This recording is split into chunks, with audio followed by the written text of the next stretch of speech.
সুখবর, অবশেষে প্রকাশ হল নবম পে স্কেলের পূর্ণাঙ্গ গ্যাজেট। আজ ঘোষণা দিলেন প্রধান উপদেষ্টা। আরও বিস্তারিত থাকছে পুরো ভিডিওতে। আসসালামু আলাইকুম।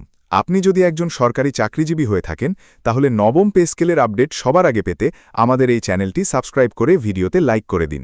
আজকের এই খবরটা শুধু একটি সিদ্ধান্ত নয়, এটি লাখো সরকারি চাকরিজীবীর দীর্ঘ শ্বাসের শেষ অধ্যায়। বছরের পর বছর ধরে যে প্রশ্নটা নীরবে সবার মনে জমেছিল, আমাদের প্রাপ্য কি আদৌ স্বীকৃতি পাবে, আজ তার স্পষ্ট জবাব মিলেছে। নবম পে স্কেলের গ্যাজেট প্রকাশের মাধ্যমে সরকার বুঝিয়ে দিয়েছে, এই অপেক্ষা আর অনিশ্চয়তার গল্প নয়, এটি এখন বাস্তবতার নাম। অনেকদিন ধরেই কথা বাড়ছিল, আলোচনা হচ্ছিল, আশ্বাস দেওয়া হচ্ছিল, কিন্তু লিখিত সিদ্ধান্ত কোথায়, সেই প্রশ্নের উত্তর আজ কাগজে কলমে চলে এসেছে। যমুনায় অনুষ্ঠিত জরুরি বৈঠকে প্রধান উপদেষ্টা নিজেই ঘোষণা দিয়েছেন, নবম পে স্কেলের গ্যাজেট প্রকাশিত হয়েছে।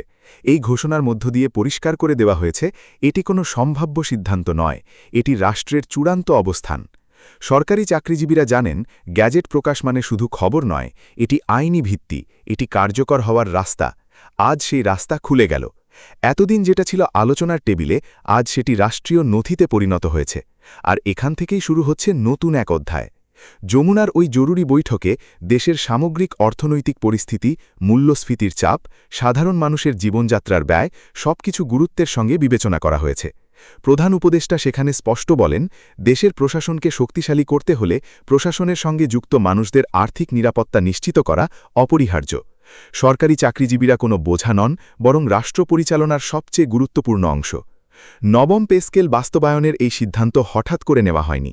এর পেছনে রয়েছে দীর্ঘ পর্যালোচনা, হিসাব নিকাশ এবং বাস্তব অভিজ্ঞতা। আগের বেতন কাঠামো বর্তমান সময়ের বাস্তবতার সঙ্গে কতটা অপ্রতুল হয়ে পড়েছে, সেটি সরকার বুঝেছে।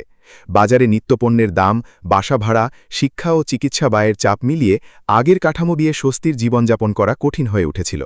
এই গ্যাজেট প্রকাশের মাধ্যমে সরকার একটি স্পষ্ট বার্তা দিয়েছে, সরকারি চাকরিজীবীদের ভবিষ্যৎ নিয়ে আর অনিশ্চয়তা থাকবে না। এটি কোনো অস্থায়ী ব্যবস্থা নয়, এটি একটি সুসংগঠিত কাঠামো, যা দীর্ঘ সময়ের কথা মাথায় রেখেই তৈরি করা হয়েছে।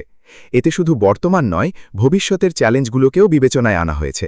নবম পে স্কেল কার্যকর হলে সবচেয়ে বড় যে পরিবর্তনটি আসবে, তা হল আর্থিক স্বস্তি। বেতনের সঙ্গে জীবনযাত্রার ব্যয়ের একটি বাস্তবসম্মত সমন্বয় তৈরি হবে। ফলে কর্মকর্তা-কর্মচারীরা নিজেদের কাজের প্রতি আরও মনোযোগী হতে পারবেন। দায়িত্ব পালনে বাড়বে আগ্রহ ও আন্তরিকতা। সরকারের পক্ষ থেকে আরও জানানো হয়েছে, এই নতুন বেতন কাঠামোর মাধ্যমে কর্মক্ষেত্রে ন্যায্যতা ও ভারসাম্য নিশ্চিত করার চেষ্টা করা হয়েছে।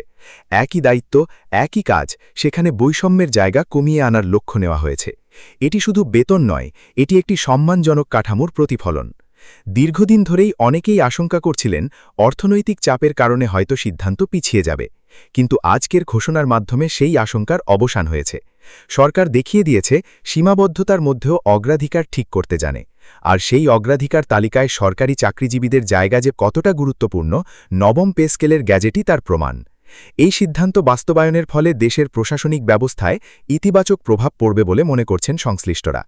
আর্থিক নিরাপত্তা বাড়লে কাজের মান বাড়ে, সিদ্ধান্ত নেওয়ার সামর্থ্য বাড়ে, দুর্নীতির ঝুঁকিও কমে। ফলে পুরো ব্যবস্থাই আরও গতিশীল হবে। নবম পে স্কেলের গ্যাজেট প্রকাশ মানে এখানেই সব শেষ নয়, বরং এখান থেকেই কার্যকর বাস্তবায়নের প্রস্তুতি শুরু। সংশ্লিষ্ট দপ্তরগুলো প্রয়োজনীয় নির্দেশনা ও প্রক্রিয়ার মাধ্যমে এটি মাঠ পর্যায়ে বাস্তবায়নের কাজ এগিয়ে নেবে। খুব শীঘ্রই এর প্রভাব বাস্তবে দেখা যাবে বলে আশাবাদ ব্যক্ত করা হয়েছে। নবম পে স্কেলের গ্যাজেট প্রকাশের পর স্বাভাবিকভাবেই সরকারি চাকরিজীবীদের মধ্যে নানা প্রশ্ন তৈরি হয়েছে। এই কাঠামো কতটা বাস্তবসম্মত, কারা কিভাবে উপকৃত হবেন, আর বাস্তবায়নের গতি কেমন হবে।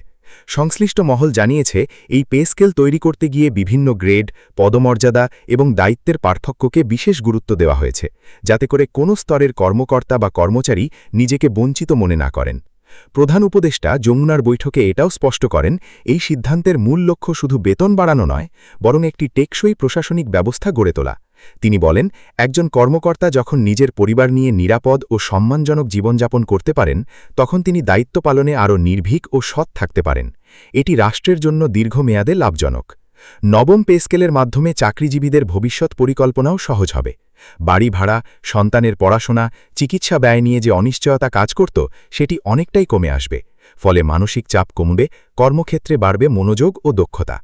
এই গ্যাজেট প্রকাশের আরেকটি গুরুত্বপূর্ণ দিক হল, এটি প্রমাণ করে সরকার বাস্তবতা থেকে বিচ্ছিন্ন নয়, মাঠ পর্যায়ের কর্মচারী থেকে শুরু করে উচ্চ পর্যায়ের কর্মকর্তা সবার জীবনযাত্রার বাস্তব চিত্র বিশ্লেষণ করেই এই কাঠামো নির্ধারণ করা হয়েছে। এটি কাগজি সিদ্ধান্ত নয়, এটি বাস্তব জীবনের প্রয়োজন। অনেকেই মনে করছেন নবম পে স্কেল কার্যকর হলে সরকারি চাকরিতে আগ্রহ আরও বাড়বে। মেধাবীরা সরকারি চাকরিকে আবার নতুন করে মূল্যায়ন করবেন।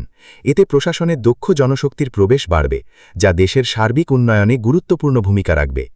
একই সঙ্গে এই সিদ্ধান্ত একটি বার্তাও দেয়, সরকার কর্মচারীদের অবদানকে গুরুত্ব দেয়। রাষ্ট্রের উন্নয়ন পরিকল্পনা বাস্তবায়নে যারা নীরবে কাজ করে যান, তাদের শ্রমকে সরকার অবহেলা করছে না। নবম পে স্কেল সেই স্বীকৃতিরই প্রাতিষ্ঠানিক রূপ।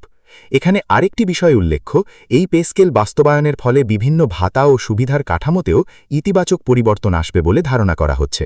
ফলে মোট আয়ের পরিমাণ আরও বাস্তবসম্মত হবে, যা জীবনযাত্রার ব্যয়ের সঙ্গে সামঞ্জস্যপূর্ণ। সরকারি চাকরিজীবীদের দীর্ঘদিনের একটি অভিযোগ ছিল মূল্যস্ফীতির সঙ্গে বেতন বাড়েনি। নবম পে স্কেলের মাধ্যমে সেই ব্যবধান কমানোর চেষ্টা করা হয়েছে।